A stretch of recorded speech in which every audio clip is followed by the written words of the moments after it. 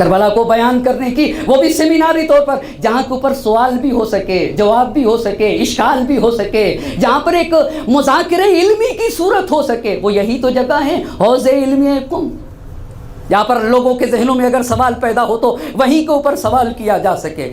بہت بڑا ہے، بہت بڑا میدان ہے، ایک سمندر ہے جس پہ میں خدا کی قسم کھا رہا ہوں ممبر پہ بیٹھ کے اس بات کو جو میں نے ابھی آپ کے سامنے پڑھا، پہلی مرتبہ مطالعہ کیا اس محرم سے پہلے۔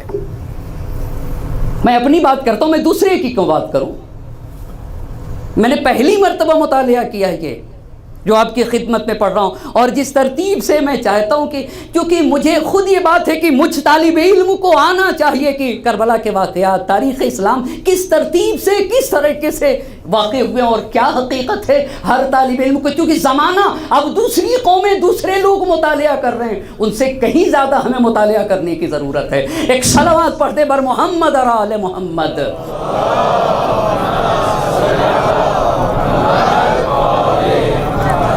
انہوں نے کہا کہ ہم اپنے بدن کو سپر بنا دیں گے، ہم اپنے بدن کو، انہوں نے کہا ہم آپ کے اختیار میں تیسرا قبیلہ اٹھا۔ اب جب سب سے اعلان حمایت لے لیا یزید ابن مسعود نے تو سید الشہداء کو خط لکھا بصرے سے، توجہ کریے گا، بصرے سے خط لکھا یزید ابن مسعود نے، خط میں لکھا کہ آقا آپ نے بلایا ہے، آقا آپ نے کہا ہے کہ حسین کی مدد کرو تمہیں ابدی سعادت مل جائے گی۔ توجہ کرنے کی ضرورت ہے، حسین کی مدد کرو تمہیں ابدی سعادت مل جائے گی۔ اس کے بعد جملہ لکھتے ہیں یزید ابن مسعود، ان اللہ لم یخل الارض من عامل علیہا بخیر، حسین زمین کے اوپر ہمیشہ ایک ایسی ذات باقی رہے گی جو عمل خیر انجام دیتی رہے گی، دلیل علی سبیل النجات، لوگوں کو نجات کی طرف راستہ دکھاتی رہے گی۔ وانتم، اب جملے پہ توجہ کریے گا، وانتم حجت اللہ علی خلقہ وودیتہ فی ارضہ۔ اس کے بعد کا جملہ، تفرعتم من زیتونۃ احمدیۃ هو اصلها وانتم فرعها، آپ کا رشتہ تو شجرے طیبے محمد مصطفیٰ صلی اللہ علیہ وآلہ وسلم۔ ایک بلند ترین آواز سے نواز دیں بر محمد اور آل محمد صلوات۔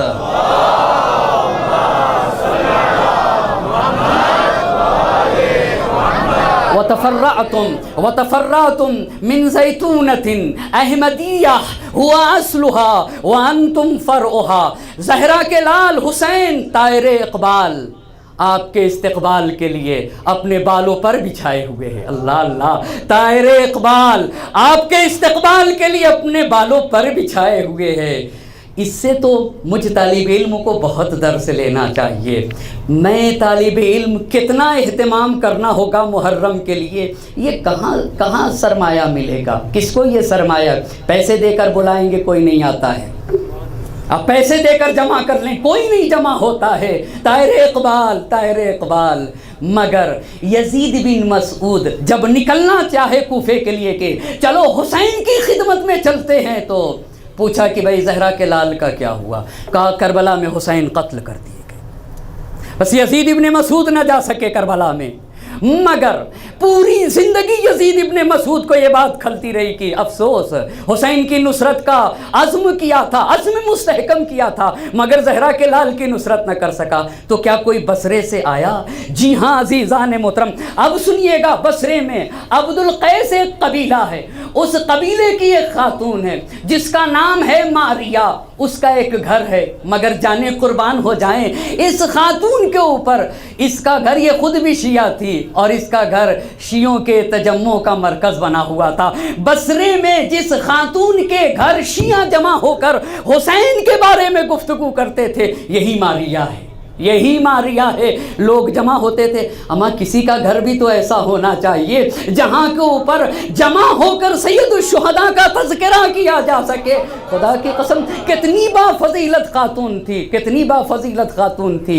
اچھا عبید اللہ ابن زیاد تو بصرے کا گورنر تھا نا، یہ بصرے سے ہٹ کر جب کوفہ چلا گیا اور اس کو پتا چلا، اب توجہ کرنے کے، اسے پتا چلا کہ حسین مکے سے روانہ ہو رہے ہیں کوفہ کے لیے، تو عبید اللہ ابن زیاد نے بصرے میں اپنے جتنے کارگزار تھے، عمال تھے، عاملین تھے، ان کو خط لکھا کہ راستے راستے پہ ناکہ بندی کر دیا جائے، نہ کوئی آنے پائے، نہ کوئی یہاں سے نکلنے پائے، مگر ہماری جانیں قربان ہو جائیں حسین کے ایک چاہنے والے کے اوپر، جس کا نام تاریخ نے لکھا ہے یزید بن نبیت۔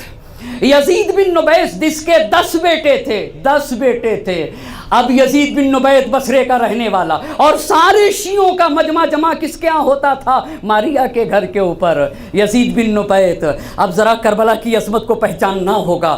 10 بیٹے کو سامنے رکھا، کسی ایک سے نہیں کہا سب چلو، کوئی جبر نہیں، کسی طرح کا جبر نہیں۔ دیکھو زہرا کا لال مدد کے لیے بلا رہا ہے، تم میں سے کوئی جانا چاہے گا؟ ہائے رے عظمت کربلا، یہ حسین کاملاً اختیار ہے نا، یہی تو میرے امام نے کہا تھا، دیکھو من کانا باذلاً فینا مہجتہ فلیرحل معنا، جو خون دینا چاہتا ہے اور جس کے دل میں لقائے الہی کی امید کروٹیں لے رہی ہے، فلیرحل معنا، وہ ہمارے ساتھ آئے گا، وہ ہمارے ساتھ آئے گا، جانے قربان ہوں۔ یزید بن نبیت نے اپنے 10 لڑکوں سے کہا، حسین بلا رہے مدد کو، چلو گے؟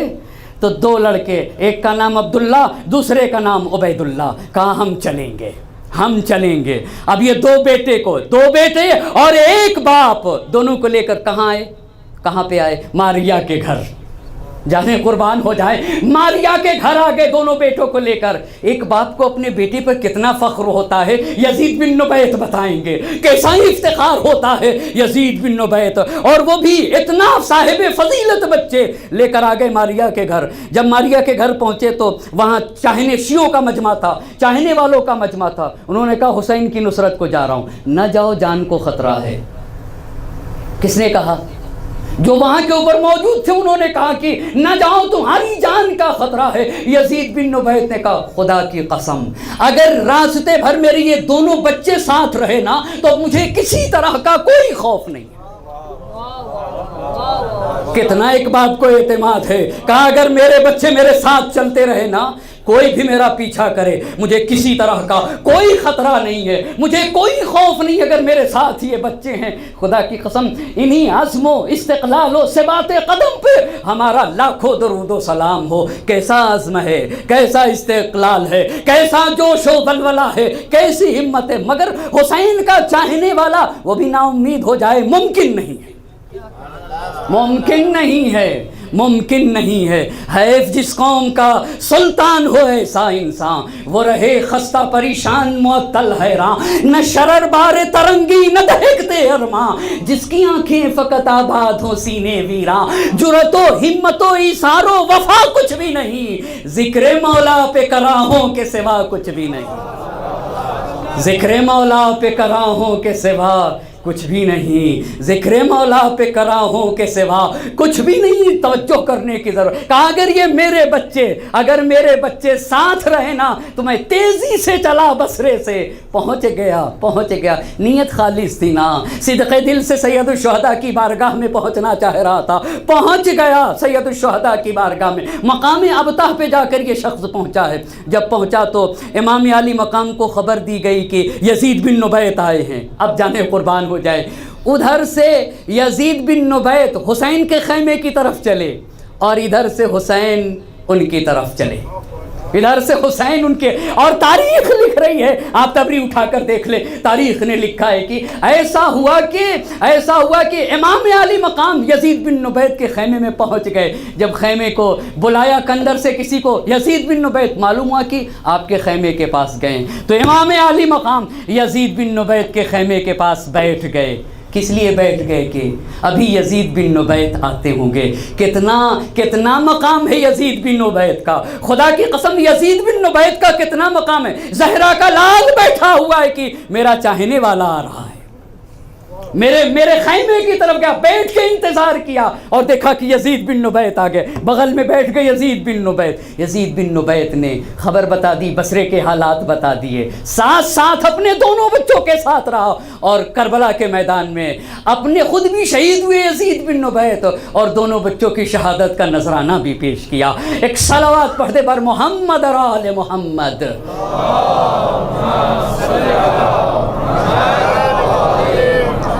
ایک اور صلوات کا سہارا دے دے بر محمد اور آل محمد صلوات.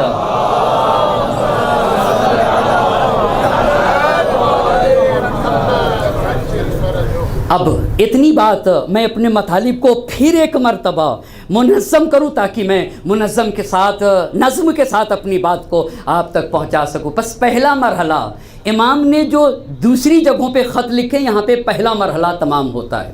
بصرہ کے لوگوں کو خط لکھا، بصرہ کے لوگوں کا ریئیکشن، وہاں کے اوپر یزید بن مسعود نے اپنی کوشش کی، اپنے مطابق نکلنا چاہ رہے تھے تو پتہ چلا کہ امام کی شہادت ہو سکی، یزید بن نبیت پہنچ گئے. یہ ایک مرحلہ تمام ہوا. دوسرا مرحلہ مکے میں ملاقاتوں کا ہے امام علی مقام کے ساتھ. کتنی ملاقاتیں ہوئی ہیں مکے میں، جو شخصیتیں تھیں ان کی ملاقاتوں کا مسئلہ ہے. اس میں سے ایک ملاقات اسے عرض کروں اور پھر زحمت کو تمام کروں گا. ایک صلوات پڑھ دے بر محمد اور آل محمد صلوات.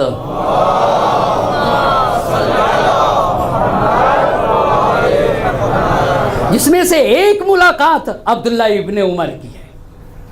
عبداللہ ابن عمر جس کے لیے معاویہ نے کہا تھا فہو معک، یہ تمہارے ساتھ ہے، تمہیں ڈرنے کی ضرورت نہیں ہے. ولا اتدا ہو، کسی طرح سے ڈرنے کی تمہیں ضرورت نہیں ہے. فلزم ہو، اس کے ساتھ رہو، کوئی مشکل تمہیں پیش نہیں آئے گی. عبداللہ ابن عمر لکھا ہے کہ تاریخ نے لکھا ہے کہ عبداللہ ابن عمر امام کے آنے سے پہلے، مکہ پہنچنے سے پہلے عمرہ مستحبی کرنے کے لیے اور اپنے ذاتی کام کے لیے عبداللہ ابن عمر مکہ آیا ہوا تھا. اب غور کریے گا، مکہ آیا اور جب امام حسین علیہ السلام مکہ مکرمہ پہنچے تو عبداللہ ابن عمر واپس ہو رہا تھا مدینہ واپس ہوتے ہوئے امام علی مقام کے پاس آ کر کہتا ہے کہ توجہ کریں گے اب اس بات کو، آج میں چاہتا ہوں کہ عبداللہ ابن عمر واضح ہو سکے کہ عبداللہ ابن عمر ہے کون اور کس طریقے سے.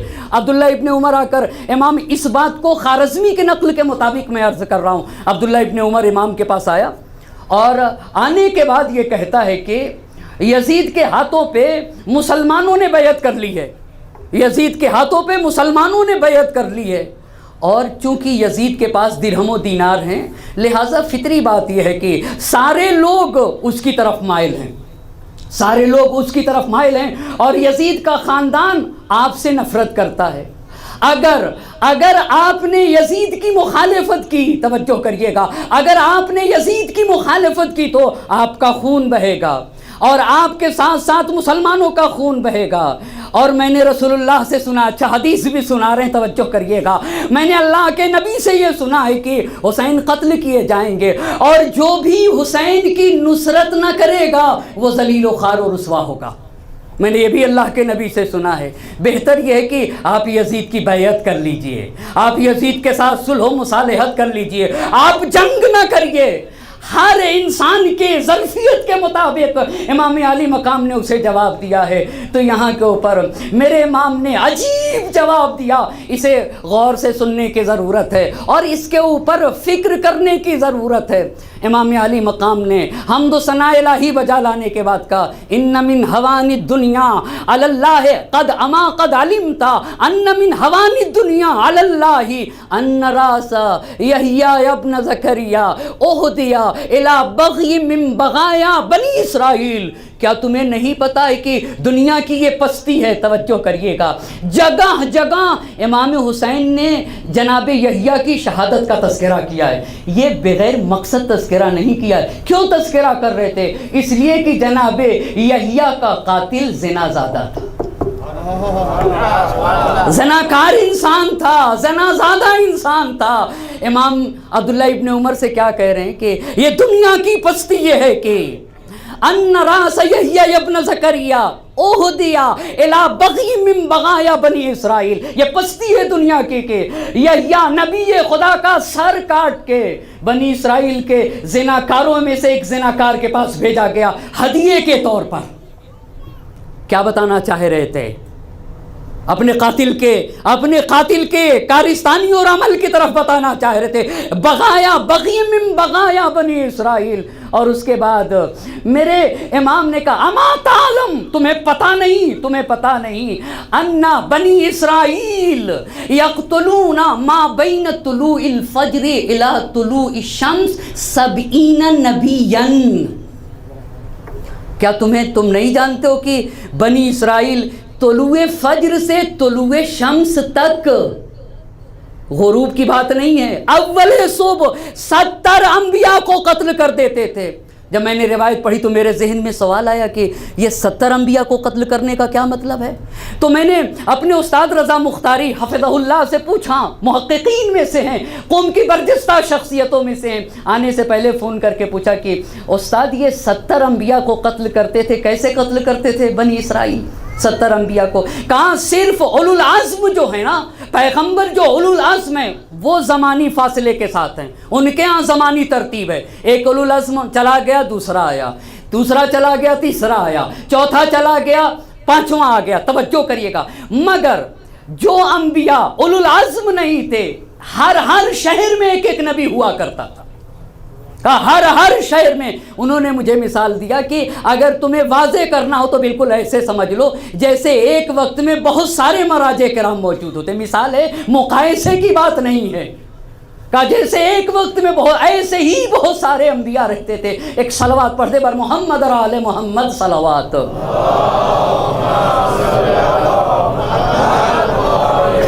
آج گھڑی ہمارے سامنے لگی، انشاءاللہ دیر نہ ہوگی، ایک اور صلوات کا سہارا دے دے بر محمد اور آل محمد صلوات۔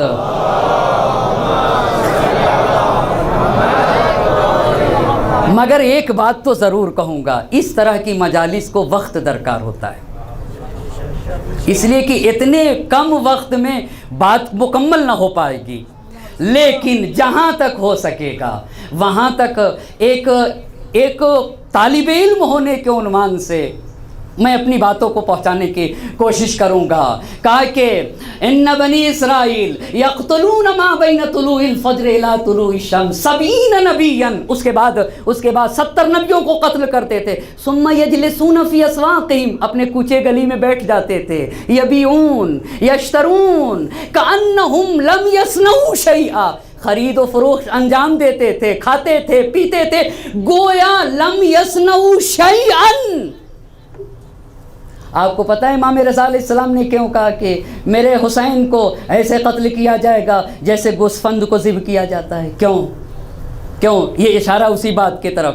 بھائی اگر یہاں سڑک کے اوپر کوئی گوسفند ذبح کرے تو کوئی کچھ بولے گا نہیں، حق ہے اسے ذبح کیا جائے، بہت غور کرنے کی ضرورت ہے، کوئی اشکال نہیں کرے گا نا، کوئی کسی طرح کا اعتراض نہیں کرے گا، بھئی گوسفند ہے ذبح ہونا چاہیے، وہ ذبح کر رہا ہے، کہاں ایسے ذبح کیا گیا، کہاں ذبح کرتے تھے، قتل کرتے تھے، یبیعون یشتریون، کہاں پھر جا کر خرید و فروش کرنے لگتے تھے، یجلسون فی اسواقہم یبیعون، اور اس کے بعد کأن لم یصنعوا شیئا، گویا انہوں نے کچھ انجام ہی نہیں دیا، یہ عبداللہ ابن عمر سے کہہ رہے تھے۔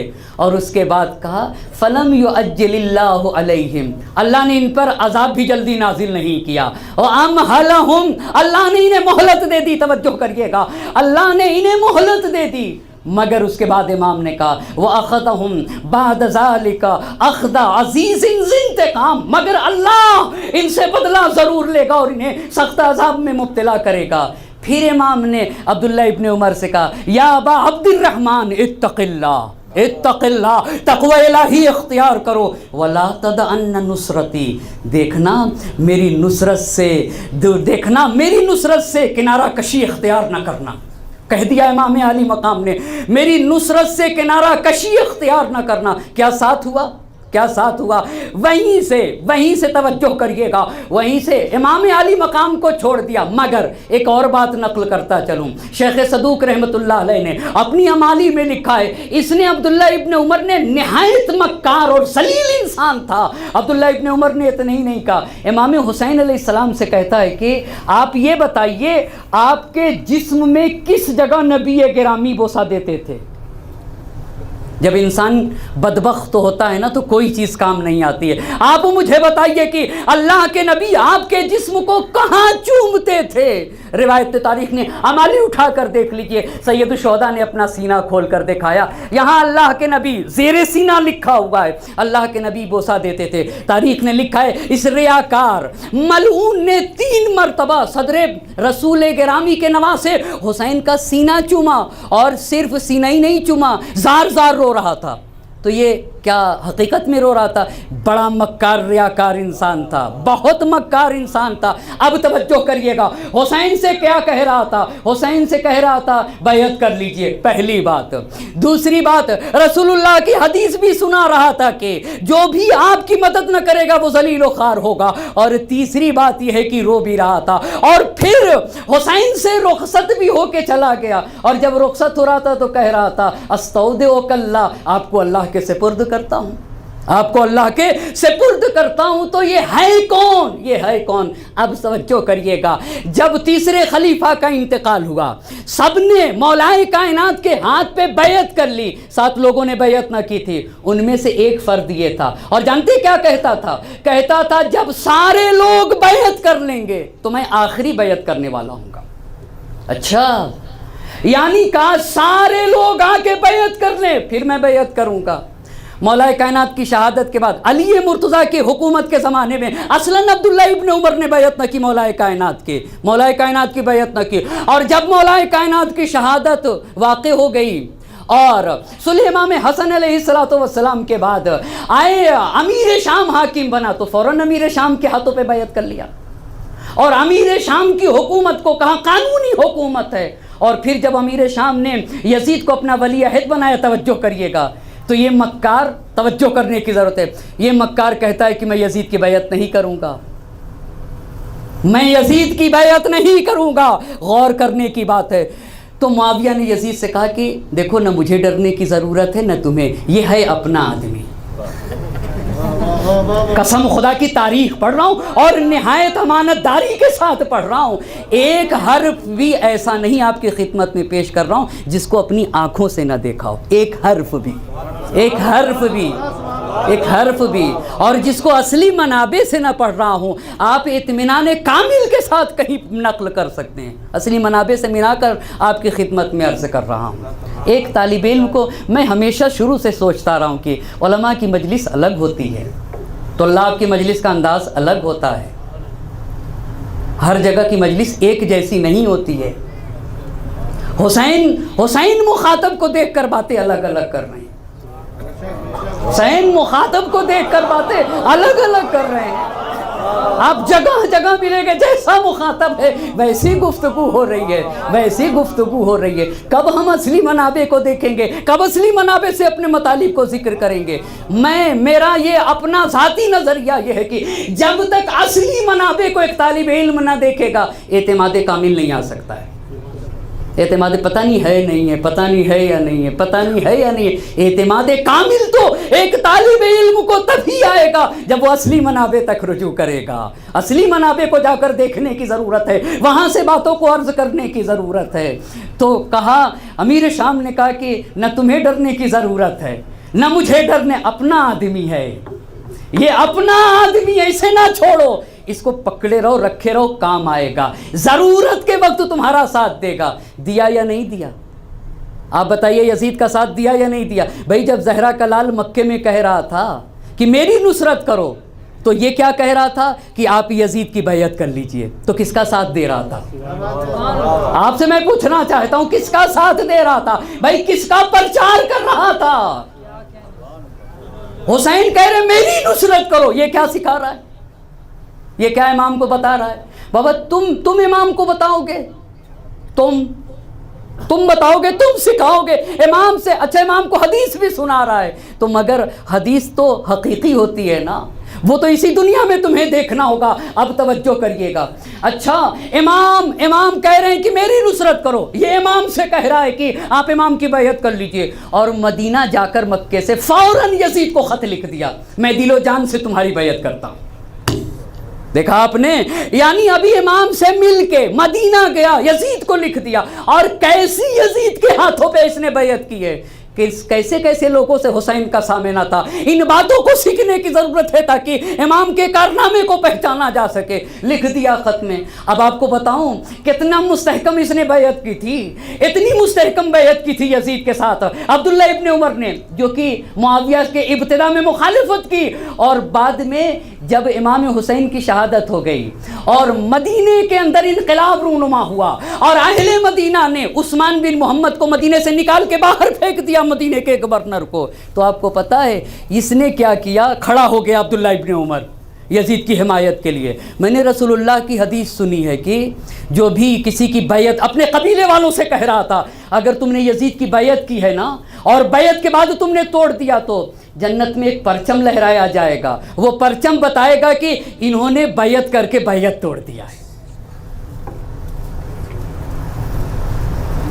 کہا پرچم لہرایا جائے گا کہ یہ لوگ وہ ہیں، وہ پرچم بتائے گا کہ ان لوگوں نے بیعت کر کے بیعت کو توڑ دیا۔ کہا اگر تم نے یزید کی بیعت کرنے کے بعد یزید کی بیعت کو توڑ دیا ہے نا تو پھر تمہارے اور میرے درمیان کوئی رشتہ نہ رہے گا۔ یہ عبداللہ ابن عمر تو باتیں کہہ دی آپ کے خدمت میں۔ تیسری بات، عبد الملک بن مروان کے زمانے میں ان ساروں کو جاننا اچھی طریقے سے ضروری ہے، ہر ایک کو پہچاننا چاہیے کہ تاریخ میں کس نے کیا کیا ہے، کیسا کردار رہا ہے۔ پھر تو زہرا کے لال حسین کا کربلا سمجھ میں آئے گی۔ عزیزان محترم، یہاں سے اہل حق سے کہہ رہی ہے یہ مورخ کی زبان۔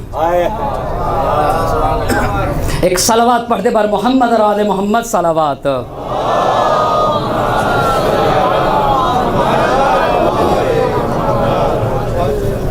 اہل حق سے کہہ رہی ہے یہ مورخ کی زبان، بعد پیغمبر ہوئی تھی کس طرح سرگوشیاں، چھا گیا تھا ہر طرف کس طرح دولت کا دھواں، کیا دبے پاؤں چلے تھے سازشوں کے کارواں، اب بھی ان امواج میں ڈوبی پڑی ہے کربلا، ہاں انہی کی ایک تاریخی کڑی ہے کربلا۔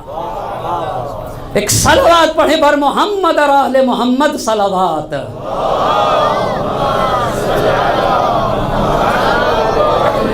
اب بھی ان امواج میں ڈوبی پڑی ہے کربلا، ہاں انہی کی ایک تاریخی کڑی ہے کربلا۔ عبد الملک بن مروان کی جب حکومت آئی ہے نا تو اس نے حجاج بن یوسف ثقفی اس نے بھیجا، چونکہ عبداللہ ابن زبیر مکے میں ہے، ابھی ان کی بھی کل باری آئے گی، عبداللہ ابن زبیر پہ گفتگو کل ہوگی انشاءاللہ، کل ہوگی انشاءاللہ المستعان، یہ مکے میں۔ تو حجاج ابن یوسف ثقفی کو عبد الملک بن مروان نے بھیجا کہ جاؤ عبداللہ ابن زبیر کا خاتمہ کرو۔ تو یہ حجاج ابن یوسف ثقفی مکہ جانے سے پہلے مدینہ آیا رات میں، ابھی اچھی طرح سے آرام بھی نہیں کیا تھا، اتنے میں عبداللہ ابن عمر آ گیا۔ عبداللہ ابن عمر کس کے پاس؟ حجاج ابن یوسف ثقفی کے پاس۔ کیوں آئے ہو بھائی؟ بیعت کرنا چاہتا ہوں۔ کس کی بیعت؟ حاکم کی، عبد الملک بن مروان کی۔ جلدی کہے کی تھی؟ توجہ کریے گا۔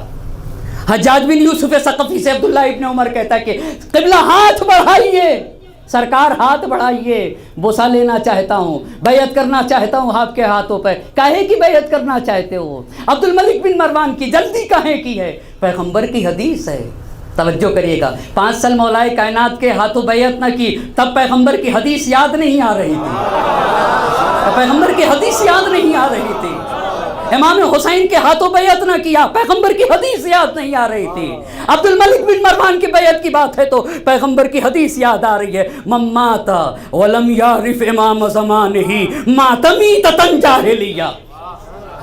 کہا اگر اپنے زمانے کے امام کو پہچانے بغیر مر جائے تو جاہلیت کی موت مرتا ہے۔ اچھا توجہ کریے گا، بہت توجہ کریے گا۔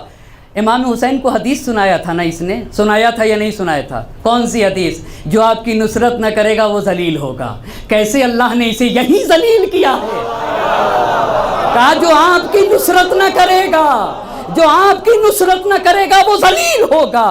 اچھا تم کو پیغمبر کی حدیث یاد آ رہی ہے، بہت معذرت کے ساتھ تمہیں پیغمبر کی حدیث یاد آ رہی ہے، تم یہ کہنا چاہتے ہو اس لیے تم کو جلدی تھی، رات ہی رات تم آگے بیعت کرنے کے لیے اپنا ہاتھ۔ تو تاریخ نے لکھا ہے کہ اس نے اپنے چادر سے پیر نکال دیا، لے تو میرے پیر پہ بیعت کر لے۔ کہا سچ ہوئی یا نہیں ہوئی؟ جو بھی حسین کی نصرت نہیں کرے گا وہ دنیا میں بھی ذلیل و خوار ہوگا اور آخرت میں بھی ذلیل و خوار ہوگا۔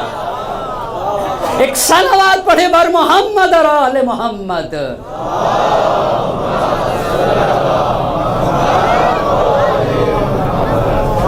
ذلیل و خوار ہو جائے گا۔ ظرف چاہیے حسین کی ہمراہی کے لیے۔ ہاں انسان سے خطا ضرور ہوتی ہے مگر خطا پہ نادم ہونا ہر صفت لوگوں کا کام ہوا کرتا ہے۔ حسین کا قافلہ بڑھ رہا تھا، راستے میں لجام فرس حسینی پہ ہاتھ ڈال دیا گیا، اور جب ہاتھ ڈال دیا تو زہرا کے لال نے کہا کہ تیری ماں تیرے غم میں بیٹھ جائے۔ خدا کی قسم، حر کو جناب شہزادی کی معرفت بچا لے گئی۔ تیری ماں تیرے غم میں بیٹھے، تیری ماں تیرے عزا میں بیٹھے۔ کسی کو جب کسی برائی سے روکنا ہوتا ہے تو یہ جملہ کہا جاتا ہے، تیری ماں تیرے عزا میں بیٹھے۔ حسین، اگر آپ کی ماں فاطمہ نہ ہوتی، اگر آپ کی ماں فاطمہ نہ ہوتی تو یہی جملے میں بھی آپ کے ساتھ کہہ دیتا، مگر آپ کی ماں فاطمہ الزہرا ہیں۔ قافلہ بڑھتا رہا، کربلا میں پہنچ گیا، عاشور کی شب آ گئی۔ بڑی پیاری بات کہی ہے، قبر حر پر کوئی ہے کاش یہ مصرع لکھ دے، رات دوزخ میں تو جنت میں سحر ہوتی ہے۔ رات بھر ٹہلتا رہا، رات بھر ٹہلتا رہا، میری وجہ سے حسین کے بچے پیاسے ہیں، میری وجہ سے سکینہ پیاسی ہے، میری وجہ سے اکبر مارا جائے گا، میری وجہ سے عباس کے بازو قلم ہوں گے، میری وجہ سے ان کے بچے پیاس سے تشنا لب ہو رہے ہیں۔ رات بھر ٹہلتا رہا، اور جب صبح ہو گئی، اجرکم اللہ، اللہ کسی غم میں نہ رلائے سوائے غم سید الشہداء کے۔ حر سوچ رہا تھا کہ شاید حسین کے ساتھ جنگ نہ ہونے پائے، عمر سعد کے پاس آ گیا، کیا واقعی زہرا کے لال سے جنگ ہونا ہے؟ عمر سعد نے کہا ہاں، ایسی جنگ ہوگی کہ ہاتھ کٹتے ہوئے نظر آئیں گے، سر اڑتے ہوئے نظر آئیں گے۔ ایک مرتبہ حر اس سے جدا ہوا، جدا ہونا تھا۔ قرہ بن قیس کہتا ہے کہ میں نے دیکھا کہ حر کنارہ کشی اختیار کر رہا ہے، حر کا چہرہ زرد ہوا ہے، ہاتھوں میں لرزہ ہے، پیروں میں کپ کپی ہے۔ کسی نے پوچھا ہم سے، اگر کوئی پوچھتا تھا کہ سب سے شجاع انسان کون ہے تو ہم تمہارا نام بتاتے تھے، آخر تمہیں کیا ہو گیا ہے؟ تمہارے ہاتھوں میں لرزہ ہے، تمہارے پیروں میں کپ کپی ہے۔ ایک مرتبہ حر نے کہا مجھے موت کا ڈر نہیں ہے، مگر میں اپنے آپ کو جنت و جہنم کے درمیان پا رہا ہوں، میں ایک طرف جہنم دیکھ رہا ہوں، میں ایک طرف جنت دیکھ رہا ہوں، میں فیصلہ نہیں کر پا رہا ہوں، مگر سوچ رہا ہے کہ میں نے لجام فرس حسینی پہ ہاتھ ڈالا ہے، میں نے حسین کو گھیر کے کربلا میں پہنچایا ہے، میں نے زہرا کے لال کو یہاں لایا ہے، میں مجرم ہوں۔ ایک مرتبہ اپنے گھوڑے کو دوڑانے لگا، بیٹے پہ نظر پڑ گئی، دیکھو وہ جنت کا شہزادہ وہاں کھڑا ہوا ہے، اجرکم اللہ، جنت کا شہزادہ کھڑا ہے، میں حسین کی طرف جانا چاہتا ہوں، تم بھی آنا چاہو تو آ جاؤ، اجرکم اللہ۔ بیٹا چلا، دونوں نے تیزی سے گھوڑے دوڑا دیے۔ ایک مرتبہ میدان میں رک گیا، حر نے کہا میرے لال میں مجرم ہوں، میں کس نگاہوں سے زہرا کے لال کو دیکھوں گا؟ میں مجرم کی طرح حسین کی خدمت میں جانا چاہتا ہوں، اے میرے لال میرے آنکھوں پہ پٹی باندھ دو، میرے ہاتھوں کو باندھ دو، میں مجرم کی طرح جانا چاہتا ہوں۔ ایک مرتبہ چہرے پہ پٹی باندھ لی، ہاتھ بدوا لیے، حسین کی خدمت میں پہنچ گیا، ارے اپنے سر کو حسین کے قدموں پہ رکھ دیا، حسین میری وجہ سے آپ مشکلات میں گرفتار ہیں، میں بڑا مجرم ہوں، میری وجہ سے اکبر مارا جائے گا، میری وجہ سے قاسم کی شہادت ہوگی، یا حسین حلی من توبہ، کیا میری توبہ قبول ہو سکتی ہے؟ اجرکم اللہ، حسین کیا میری توبہ قبول ہو سکتی ہے؟ ایک مرتبہ حسین نے کہا حر اپنا سر اٹھاؤ، ارے تیری ماں نے کتنا پیارا تیرا نام رکھا ہے، انت حر فی الدنیا والآخرہ، میں نے بھی تجھے معاف کر دیا، میرے اللہ نے تجھے معاف کر دیا، اجرکم اللہ۔ میرے حسین کتنا کریم ہے، حسین نے یہ نہ کہا حر تم نے لجام فرس میں ہاتھ ڈالا تھا، حر تیری وجہ سے میری سکینہ پیاسی رہ گئی، حر تیری وجہ سے میرا اکبر مارا جائے گا، حر تیری وجہ سے میرا عباس شہید ہوگا، کچھ نہ کہا۔ ارے جب حر نے اپنا سر اٹھایا، حسین کی آنکھوں سے آنسو روا تھے، عجب نہیں حسین کی آنکھوں سے آنسو روا تھے۔ ارے حسین شرمندہ ہے، جب تم دشمن بن کے آئے تھے حسین نے تمہیں پانی پلا دیا تھا، حسین نے تمہیں سیراب کر دیا تھا، مگر حسین 3 دن کا بھوک ہو پیاسا۔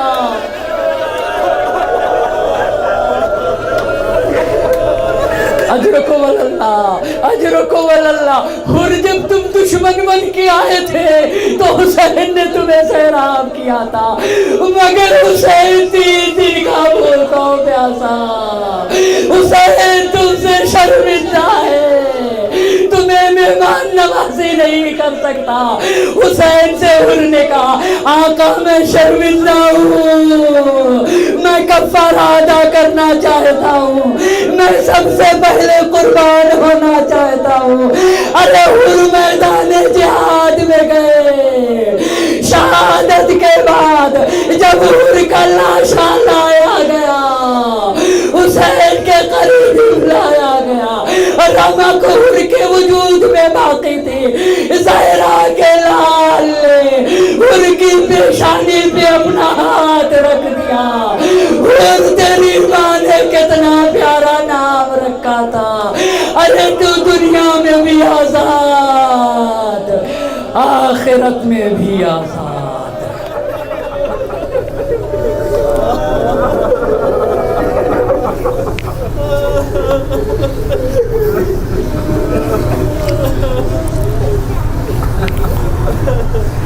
وَسَيَعْلَمُ الَّذِينَ ظَلَمُوا أَيَّ مُنقَلَبٍ يَنقَلِبُونَ إِنَّا لِلَّهِ وَإِنَّا إِلَيْهِ رَاجِعُونَ الٰہی بحق الزہراء وأبیہا وبعلہا وبنیہا وسر المستودع فیہا 10 مرتبہ بسمکا یا اللہ یا اللہ یا اللہ یا اللہ یا اللہ یا اللہ یا اللہ یا اللہ یا اللہ یا اللہ۔